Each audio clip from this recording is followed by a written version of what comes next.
Hello guys, magluluto ako ng kosa. Ito yung kosa. Kosa guys. Hindi ko alam kung ano to sa Pilipinas. Anong pangalan yan. Yan. Tinatanggal ko yung gitna niyan. Pasipas.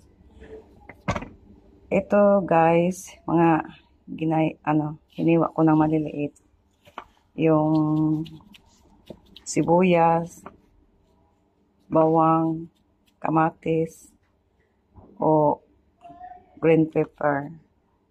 Hiniwa ko yung maliliit. Tapos lagyan ko siya ng ground beef o bigas.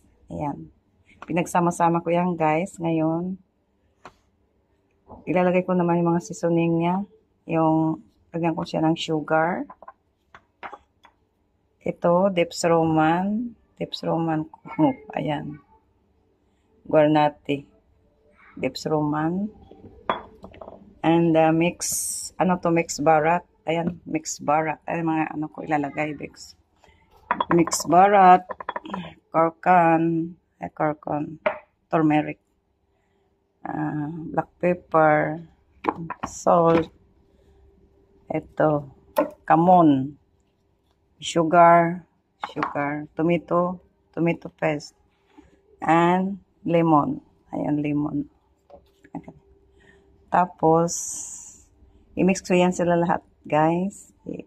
Tapos, pagkatapos i-mix, ipapasok ko sa loob ng kosa. Ewan ko ano yan sa English. Ito na guys, igigisahin ko na siya ng bawang at sibuyas. Yung kosa ko. Ayan.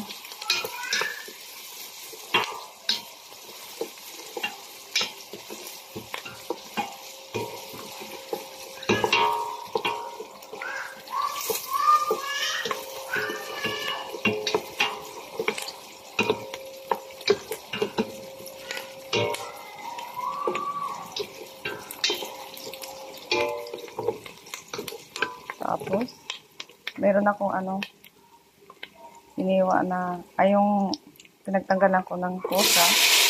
Nalagay ko na yun sa loob. Nagitahin ko. Ayan. Yung bell pepper at nagitahin ko yan. Pagkatapos yan, timplahan ko. Tapos yan, ilalagay ko na yung kosa.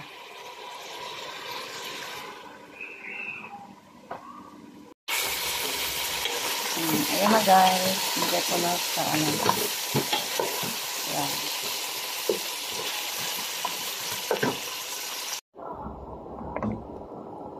Hello guys, ayan na guys, tapos na. Pakulan ko na yan. Tapos, totoo na, i-serve na. Okay, thank you for watching. Don't forget to subscribe my channel, Ako Saint Bal YouTube channel, and my page, my memories. Thank you. Have a blessed Friday, everyone. Bye-bye.